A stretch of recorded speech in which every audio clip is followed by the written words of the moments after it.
नमस्कार, स्वागत है आप सभी का एक बार फिर से एक नई वीडियो के अंदर। और आज अपना टॉपिक रहने वाला है अमल, क्षारक और लवण।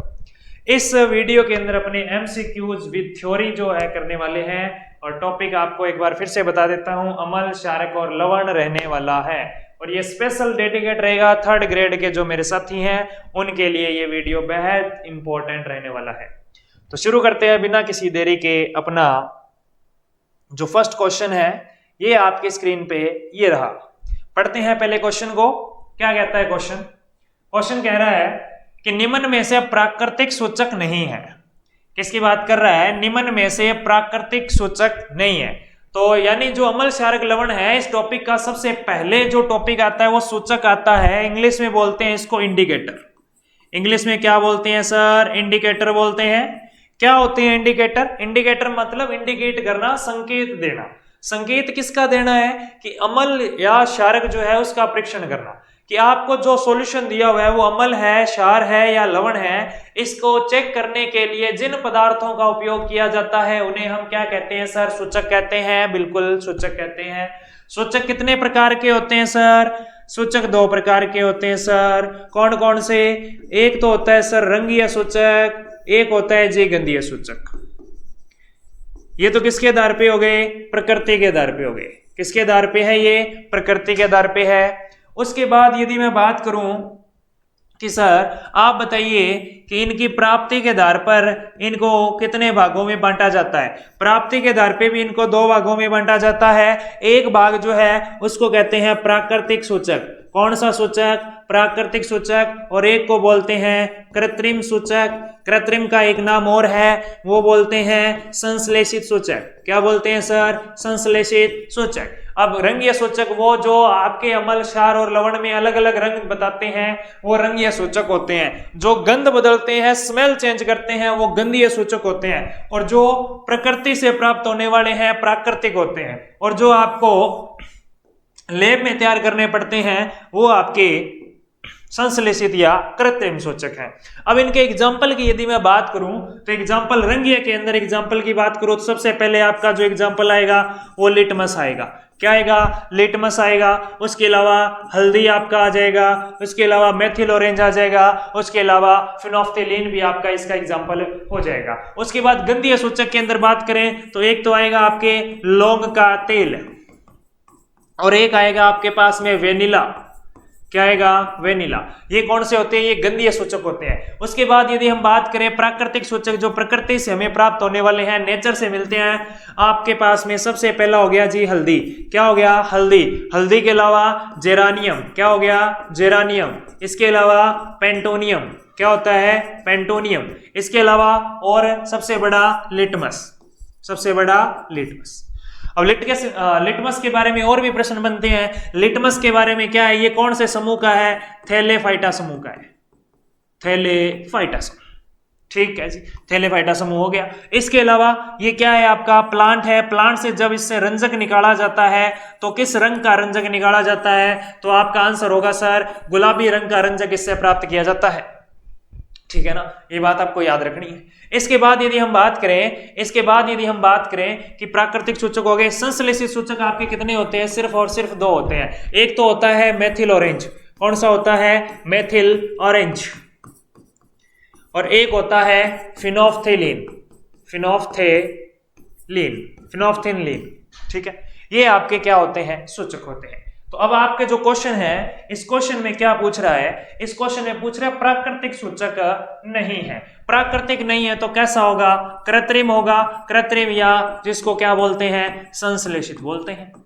क्या बोलते हैं? संश्लेषित। कौन सा होगा? Example vanilla. सर ये तो आपका गंधीय सूचक है, प्रकृति से प्राप्त होता है। हल्दी ये भी आपका रंगीय सूचक है। और ये रंगीय सूचक हल्दी जो है ये आपके अलग अलग माध्यम में अलग अलग रंग देता है। लिटमस जो है हल्दी जो है वो आपके क्षारक के अंदर कैसा कलर देती है? लाल रंग देती है।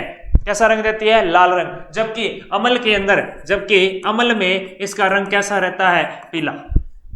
मेथिल ऑरेंज जो है ये आपका आंसर हो जाएगा। ये आपका कृत्रिम सूचक है और ये भी कृत्रिम सूचक है। और मेथिल ऑरेंज जो है वो अमल में कैसा कलर देता है? लाल कलर देता है। और जो आपके क्षारक है, क्षारक में कैसा कलर देता है ये? क्षारक में जो कलर देता है वो कलर है कौन सा है? वो कलर है आपके हल्का पीला, हल्का पीला। ठीक, याद रखना है। लिटमस जो है, लिटमस की बात करें, लिटमस जो है अम्ल के अंदर तो कैसा कलर देता है और क्षारक के अंदर कैसा कलर देता है? बात करें अम्ल के अंदर तो ये लाल रंग देता है, अम्ल नीले को कैसा कर देता है? लाल कर देता है, और क्षारक जो है वो लाल को नीला कर देता है। ये बात आपने याद रखनी है, ठीक है। तो ये हो गया अपने सूचक के ऊपर। नेक्स्ट बात करते हैं अगले क्वेश्चन की। क्या हुआ भाई आपके? चलिए नेक्स्ट क्वेश्चन।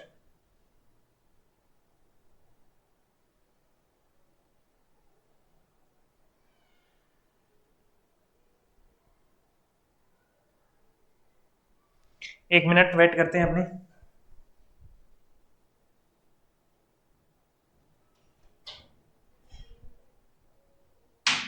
चलिए नेक्स्ट क्वेश्चन, ये लो।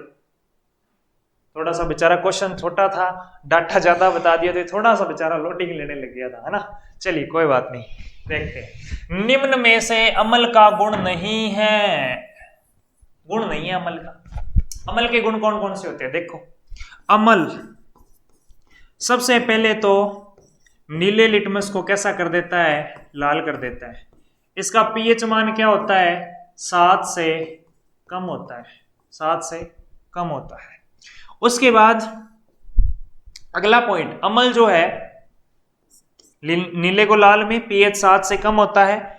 मेथाइल ऑरेंज जो है इसका रंग अम्ल में कैसा रहता है? लाल, ठीक है, मेथाइल ऑरेंज का। उसके बाद फिनोफ्थेलीन जो है उसका जो रंग है, फिनोफ्थेलीन जो है उसका रंग जो है इसके अंदर हो जाता है कैसा? कलरलेस, कलरलेस यानी रंगहीन। कैसा रहता है? रंगहीन रहता है। अब देखो क्या क्या कह रहा है। लाल लिटमस को नीला कर देता है, पीएच 7 से अधिक, जलीय विलयन में हाइड्रोजन आयन देते हैं, फिनोफ्थेलीन अम्ल में गुलाबी रंग देता है। ये क्वेश्चन जो है इसका जो आंसर है निम्न में से अम्ल का गुण नहीं है। या तो इस क्वेश्चन को लिखें क्षारक का गुण नहीं है, क्योंकि ऑप्शन इस हिसाब से दे दिए, तो आप इस नहीं को मत पढ़ें, सीधा ही देखो निम्न में से अम्ल का गुण है पढ़ना है। तो लाल लिटमस को नीला तो कौन करता है? क्षारक करता है, तो ये गुण नहीं हुआ।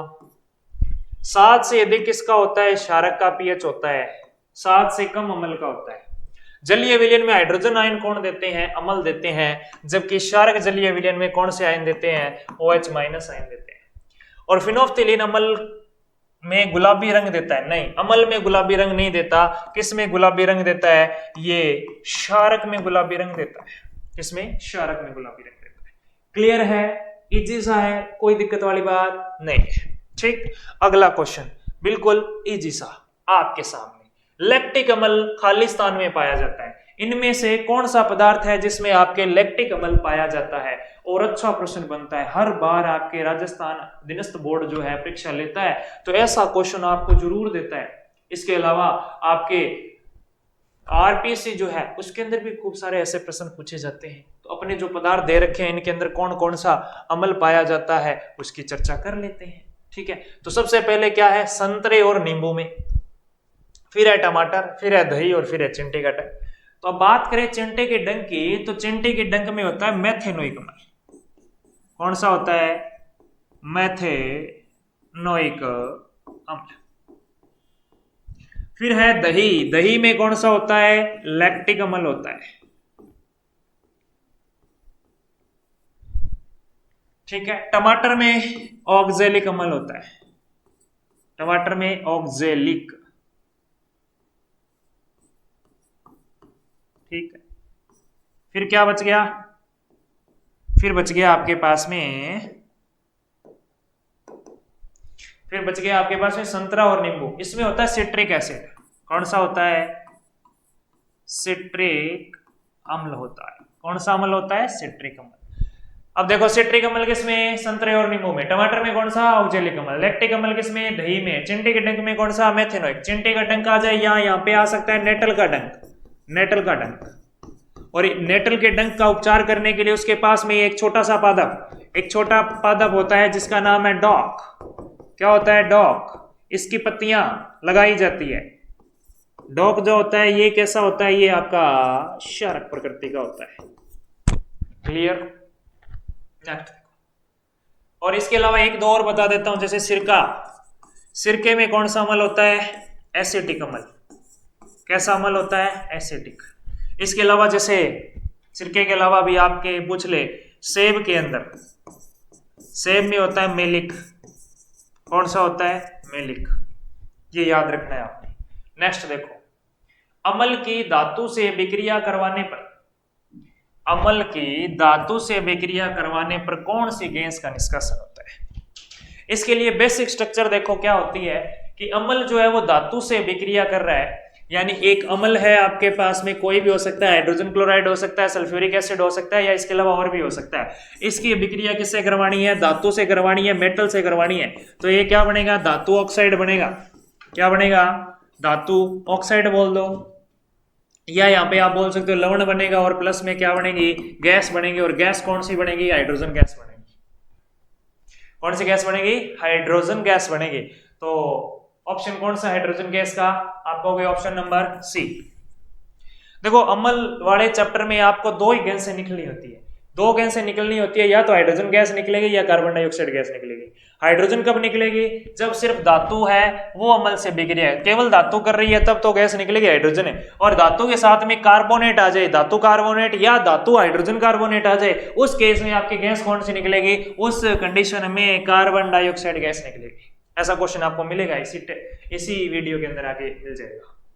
ठीक है, इसके अंदर कौन सी आएगी? अम्ल की धातु से। एक अभिक्रिया भी बता देता हूं चलो, जैसे हाइड्रोजन क्लोराइड है और धातु अपने ले ली जिंक। कौन सी धातु ले ली? जिंक धातु ले ली। अब अभिक्रिया करवानी है तो ये दोनों अभिक्रिया करेंगे। ठीक है, तो यहां पे बन जाएगा ZnCl प्लस, कौन बच गया? अब अकेला Cl यहाँ पे अकेला है, लेकिन यहाँ कितने लिखे हैं? दो। संतुलन के लिए इसके आगे क्या लगाना पड़ेगा? दो लगाना पड़ेगा। हाइड्रोजन कितने हो गए? दो हो गए। तो यहाँ पे कौन सी गैस निकल गई? H2 गैस ऐसे निकल जाती है।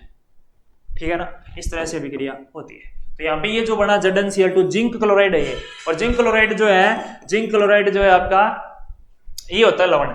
ये क्या होता है सर? लवण होता है। याद रख लोगे ना, बिल्कुल इजी है। और भी कोई भी धातु लेके आप ये अभिक्रिया करवा सकते हो। ठीक है, नेक्स्ट। एक पदार्थ लाल लिटमस को नीला करता है, पदार्थ का पीएच क्या होगा? यहां पे आपके दो क्वेश्चनों को मर्ज करके एक क्वेश्चन बनाया गया है। इजी है, कोई दिक्कत नहीं है। एक पदार्थ लाल लिटमस को नीला करता है, तो सबसे पहले तो पहचान करो, लाल को नीला कौन करता है? क्षारक करता है। कौन करता है? क्षारक। और नीले को लाल कौन करता है? अम्ल करता है। लिटमस पेपर की बात कर रहा हूं मैं। ठीक है, तो क्षारक का पीएच क्या होता है? 7 से अधिक। 7 से अधिक, 7 से अधिक। तो 7 से अधिक वाला है क्या इसमें? 5 वाला तो क्या होगा सर? एसिड। 7 वाला क्या होगा? उदासीन यानी न्यूट्रल। और 10 वाला होगा आपका क्षारक। तो यही आपका आंसर होगा, कोई दिक्कत वाली बात नहीं है। आपके पास में पीएच स्केल जो है वो 0 से 14 तक होता है, 14 तक होता है। बीच के सेंटर में 7 होता है। 7 वाला न्यूट्रल होता है। 7 से कम आओगे तो अम्ल होगा, 7 से ज्यादा जाओगे तो क्षारक होगा। याद रखना ये बात। और एक यहाँ पे पॉइंट आता है 5.5। क्या होता है 5.5? 5.5 से कम अगर पीएच आता है तो वो कैसी वर्षा होती है? वहां पे अगर वर्षा का पीएच कितना हो? 5.5 से कम हो तो वहां पे वर्षा हो जाती है अम्लीय वर्षा। ये प्रश्न पूछा जा चुका है। ठीक है, चलिए नेक्स्ट बात करते हैं अपनी। ये अच्छा प्रश्न है। प्रबल अम्ल और दुर्बल क्षार की अभिक्रिया से प्राप्त उत्पाद की प्रकृति क्या होगी? इस क्वेश्चन को करेंगे बाद में सॉल्व। उससे पहले दो बातें देखो। एक तो शब्द लिखा मैंने क्षारक। क्या लिखा? क्षारक। एक लिखा क्षार। दोनों में अंतर होता है। आपको ये एक ही लग रहे होंगे, क्षारक और क्षार। अब तक यही पढ़ा है आपने कि क्षारक और क्षार क्या होते हैं? एक ही होते हैं। लेकिन दोनों में बहुत बड़ा अंतर होता है। क्या अंतर है? क्षारक किसको कहते हैं? जो जलीय विलयन में OH माइनस आयन देते हैं, हाइड्रोक्सिल आयन देते हैं, ऐसे पदार्थ जो जलीय विलयन में हाइड्रोक्सिल आयन देते हैं उन्हें हम क्या कहते हैं? क्षारक कहते हैं। ठीक है, लेकिन ये भी एक तरह के क्षारक होते हैं, लेकिन वे क्षारक जो जल में घुलनशील होते हैं, जल में घुलनशील होते हैं। बात समझ आ रही है क्या? ये तो सिर्फ OH माइनस आयन देते हैं, और जो जलीय विलयन में OH आयन देते हैं वो तो क्षारक है, लेकिन जो जल में घुलनशील हैं वो कौन से होते हैं? वो क्षार होते हैं। सभी क्षारक जल में घुलनशील नहीं होते हैं, इसलिए एक लाइन लिखी जाती है, सभी क्षारक क्षार नहीं होते लेकिन सभी क्षार क्षारक होते हैं। ये आपके कथन में आ सकता है, लिख के बता देता हूं, आपकी लाइन समझ ही नहीं आई होगी, है ना। मैंने क्या बोला? सभी क्षारक क्षार नहीं होते किंतु सभी क्षार क्षारक होते हैं। ये आपके स्टेटमेंट के लिए एक अच्छी लाइन है, याद रखनी है इस बात को, ठीक है ना, कि सभी क्षारक क्षार नहीं होते किंतु सभी क्षार क्षारक होते हैं। अब चलते हैं अपने क्वेश्चन पे। अब अम्ल और जो आपके क्षारक हैं ये कुछ प्रबल होते हैं और कुछ क्या होते हैं? दुर्बल होते हैं। इसका मतलब ये है कि कुछ का पीएच ज्यादा होता है और कुछ का पीएच कम होता है। पीएच से दुर्बल प्रबल का पता लगता है। वैसे अपने पास कोई सीधी मशीन होती नहीं है कि जिससे अपने उसकी शक्ल देख के बता दें कि ये दुर्बल है या प्रबल है। जैसे व्यक्ति का शरीर देख के बता देते हैं ये कमजोर व्यक्ति है, वैसे अम्ल क्षारक का नहीं बता सकते, ठीक है ना। तो इनके लिए क्या होता है? पीएच स्केल जो है उससे चेक करना पड़ता है। तो अब बात करें प्रबल अम्ल और दुर्बल क्षार। आपके पास क्या होगा? 4 कंडीशन बनेगी। प्रबल अम्ल की अभिक्रिया प्रबल क्षार से करवाओ, या प्रबल अम्ल की अभिक्रिया दुर्बल क्षार से करवाओ, या आपके पास कंडीशन बनेगी दुर्बल अम्ल की प्रबल क्षार से करवाओ क्षारीय क्षारक, या दुर्बल अम्ल की अभिक्रिया दुर्बल क्षार से करवाओ। ये 4 केस बनते हैं आपके पास। तो यहां से एक बात पहले याद करें, आपने पढ़ रखी होगी उदासीनीकरण अभिक्रिया, जिसमें कहा जाता है एक अम्ल और क्षार अभिक्रिया करके लवण और जल बनाते हैं। एक अम्ल और एक क्षार अभिक्रिया करके लवण और जल बनाते हैं। इस अभिक्रिया को उदासीनीकरण अभिक्रिया कहते हैं, ठीक है ना। अब यहाँ पे जो बात आई प्रबल अम्ल और प्रबल क्षार, तो ये दोनों ही प्रबल हैं, इसलिए दोनों को एक दूसरे को न्यूट्रल कर देंगे। तो यहाँ पे जो मिलेगा लवण, क्या मिलेगा? लवण, और प्लस में क्या मिलता है? सब में लवण और जल ही मिलेगा। सब में क्या मिलेगा? लवण और जल। लेकिन जो लवण है उनकी प्रकृति अलग अलग मिलेगी आपको। क्या मिलेगी? प्रकृति अलग अलग मिलेगी। बस यही अपने को देखना है। बनेगा तो यही सब में, लेकिन लवण है कुछ में प्रबल आपके अम्ल है तो प्रबल लवण, आपके लवण जो है वो अम्लीय बनेगा, या फिर आपके क्षारीय बनेगा, या आपके उदासीन बनेगा। तो इसमें कौन कौन सी कंडीशन में क्या बनेगा? देखो ध्यान से आपने देखना है कि सबसे पहले प्रबल अम्ल है और प्रबल क्षार है, दोनों ही शक्तिशाली हैं, बराबर की टक्कर है। तो यहाँ पे जो लवण मिलेगा वो कैसा मिलेगा साहब? उदासीन मिलेगा। नेक्स्ट क्या है? प्रबल अम्ल है, दुर्बल क्षार है। ये तो दुर्बल है, इसकी जो प्रॉपर्टी है वो खत्म हो जाएगी। सिर्फ प्रबल अम्ल है तो ये क्या मिलेगा? अम्लीय लवण मिलेगा। क्या मिलेगा? अम्लीय लवण। फिर क्या है? दुर्बल अम्ल है, अम्ल की प्रॉपर्टी कम है तो ये कट। तो प्रबल क्षार है तो यहां क्या मिलेगा? क्षारीय लवण मिलेगा, ठीक है। लास्ट क्या है? दुर्बल अम्ल और दुर्बल क्षार है तो यहाँ पे उदासीन लवण मिलेगा। कैसा मिलेगा? उदासीन लवण मिलेगा। क्लियर? तो अपना प्रश्न क्या कह रहा है? प्रबल अम्ल दुर्बल क्षार, प्रबल अम्ल दुर्बल क्षार, ये वाली कंडीशन। सेकंड वाली, तो यहां आंसर अम्लीय लवण का आएगा। क्या आएगा? अम्लीय लवण। तो अम्लीय लवण ऑप्शन नंबर ए। तो इस तरह से आपको सॉल्व करना है। बात समझ गए होंगे। तो चलते हैं नेक्स्ट क्वेश्चन की ओर। ये क्वेश्चन देखो, अच्छा प्रश्न है। निम्न में से किस पदार्थ का उपयोग टूटी हड्डियों को जोड़ने में होता है? निम्न में से किस पदार्थ का उपयोग टूटी हड्डियों को जोड़ने में होता है? अच्छा प्रश्न है। यूज है आपके कुछ लवण है सामान्य जिनके सूत्र आपको याद होने चाहिए। जैसे यहां पे लिख रखा है जिप्सम, बेकिंग सोडा, दावन सोडा और विरंजक चूर्ण। तो जिप्सम जो है इसका फॉर्मूला होता है CaSO4.2H2O। बेकिंग सोडा जो है इसका फॉर्मूला होता है NaHCO3। दावन सोडा होता है Na2CO3.10H2O। और विरंजक चूर्ण जो है इसका फॉर्मूला होता है CaOCl2। इनके अगर मैं रासायनिक नाम बताऊं तो ये है कैल्शियम ऑक्सीक्लोराइड, ये है सोडियम कार्बोनेट डेकाहाइड्रेट, ये है सोडियम हाइड्रोजन कार्बोनेट और ये है कैल्शियम सल्फेट डाइहाइड्रेट। अब यहाँ पे जिप्सम नया के आंसर जो आएगा ना वो आपके आएगा POP, प्लास्टर ऑफ पेरिस। और प्लास्टर ऑफ पेरिस जो है बनता किससे है? जिप्सम से बनता है। और इसका फॉर्मूला जो होता है वो होता है CaSO4.12H2O। और इसका अगर अपने रासायनिक नाम लिखना चाहें तो रासायनिक नाम होगा कैल्शियम सल्फेट। कैल्शियम सल्फेट, इस आधे को आप अर्ध भी लिख सकते हो और हेमी भी लिख सकते हो। तो कैल्शियम सल्फेट हेमीहाइड्रेट, हेमीहाइड्रेट। इस हेमी की जगह आप अर्ध भी लगा सकते हो, अर्ध हाइड्रेट लिख दो या हेमीहाइड्रेट लिख दो। ये आपका क्या आएगा? Calcium sulphate hemihydrate. इस पदार्थ का यूज किया जाता है कब? जब आपकी हड्डियां टूट जाती है तो प्लास्टर जो करते हैं प्लास्टर से करते हैं, तो वो प्लास्टर ऑफ पेरिस का यूज किया जाता है। इसको प्लास्टर ऑफ पेरिस क्यों कहते हैं? क्योंकि सर्वप्रथम इसको फ्रांस की राजधानी पेरिस में बनाया गया था। सबसे पहले फ्रांस की राजधानी पेरिस के अंदर इसको बनाया गया था। क्लियर?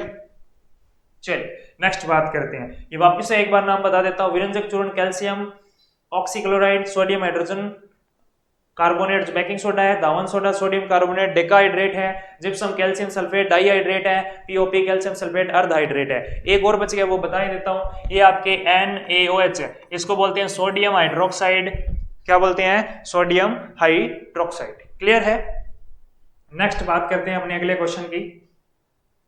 नेक्स्ट क्वेश्चन है पेट की अम्लता दूर करने में किस रसायन का औषधि के रूप में प्रयोग करते हैं? पेट की अम्लता, पेट में एसिडिटी हो जाती है, कई बार ज्यादा खाना खा लेते हैं तो एसिडिटी हो जाती है।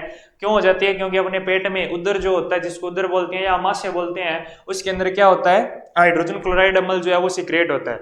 वो अम्ल की अधिकता हो जाती है जिससे पेट में एसिडिटी होती है। फिर अपने क्या करते हैं? मात्र 6 सेकंड वाला वो इनो यूज करते हैं ना। तो इनो के अंदर क्या होता है वही अपने को इस क्वेश्चन में आंसर देखना है ना, वही आंसर है इसमें। तो इसके अंदर इनो तो कहीं लिखा ही नहीं हुआ है ना, तो क्या लिखा हुआ है? Milk of magnesia, calcium carbonate, magnesium carbonate, sodium hydrogen hydroxide. तो इनमें से कौन सा आंसर होगा? तो आपको लास्ट एक वीडियो के अंदर बताया था कि मिल्क ऑफ मैग्नीशिया का फॉर्मूला क्या होता है। तो मिल्क ऑफ मैग्नीशिया होता है MgOH की ऑल्टवाइज, MgOH की ऑल्टवाइज। ये जो पदार्थ है ना यही भरा हुआ होता है किसमें? इनो में। ये एक दुर्बल क्षारक है। ये क्या है? आपका एक दुर्बल क्षारक है और ये पेट की अम्लता को क्या कर देता है? दूर कर देता है। अब बाई चांस आपके घर में ये नहीं है तो आप यूज कर सकते हो सोडियम हाइड्रोजन कार्बोनेट, यानी कि बेकिंग सोडा, यानी कि जिसको देसी भाषा में अपने बोलते हैं मीठा सोडा, मीठा सोडा, या जिसको बोलते हैं बेकिंग सोडा। क्लियर? कोई दिक्कत, कोई समस्या हो तो कमेंट में आप लिख सकते हैं। ठीक है, तो इसका आंसर हो जाएगा मिल्क ऑफ मैग्नीशिया, MgOH की ऑल्टवाइज। क्लियर? चलते हैं नेक्स्ट क्वेश्चन की ओर। ये तो इजी सा प्रश्न है, कोई दिक्कत वाली बात नहीं, क्लियर कर चुका हूं मैं। अम्लीय वर्षा का pH मान कितना होता है? 7 होता है, 12 होता है, 6 होता है, 4 होता है। भाई आपको ये पूछा जाए इनमें से कौन सा है? 7 तो हो ही नहीं सकता, मैंने बताया था 5.5 से क्या होगा? कम होगा, तभी वो अम्लीय वर्षा मानी जाएगी। तो इस मान से कम कौन सा मान है? आपको 4, तो ऑप्शन नंबर डी। तो 4 जिस वर्षा का pH होगा वो आपकी अम्लीय होगी। क्लियर? ये आज की इस क्लास का अपना अंतिम प्रश्न है और इम्पोर्टेंट प्रश्न है आपके एग्जाम के पॉइंट ऑफ व्यू से। आजकल ऐसे ही लेवल के क्वेश्चन पूछे जा रहे हैं। तो किसी अम्ल की sodium hydrogen carbonate, sodium hydrogen carbonate, baking soda भी कहते हैं, मीठा सोडा भी कहते हैं, से अभिक्रिया करने पर उत्पाद के रूप में प्राप्त होता है। क्या प्राप्त होगा उत्पाद के रूप में? तो इसकी बेसिक स्ट्रक्चर आपने याद रखनी है कि जब भी कोई आपका अम्ल अभिक्रिया करे किससे, सोडियम हाइड्रोजन कार्बोनेट से करे या सोडियम कार्बोनेट से करे, ये दोनों ही आ सकते हैं, ये भी आ सकता है और ये भी आ सकता है। तो आपके पास में उत्पाद में क्या बनेगा, एक तो लवण बनेगा, एक जल बनेगा और एक गैस बनेगी, जो कौन सी बनेगी, कार्बन डाइऑक्साइड गैस बनेगी। ये प्रश्न भी कई बार पूछा जा चुका है।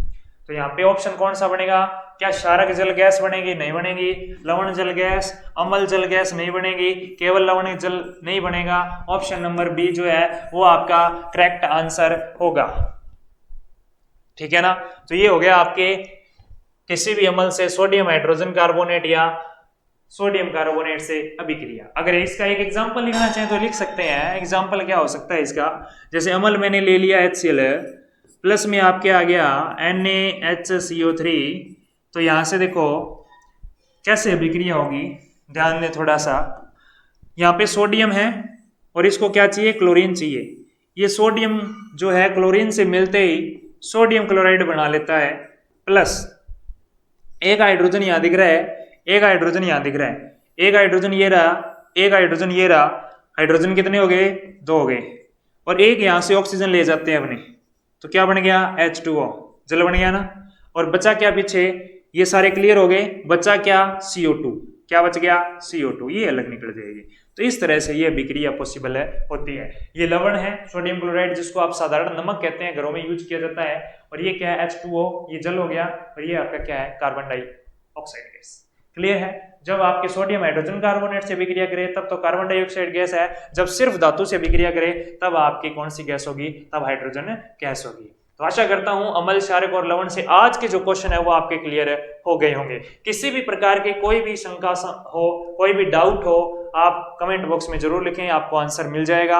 और बाकी जो है अपने अगले वीडियो में करेंगे, नेक्स्ट जो क्लास है उसके अंदर करेंगे। मिलेंगे जल्दी ही, तब तक के लिए bye bye, take care, thank you.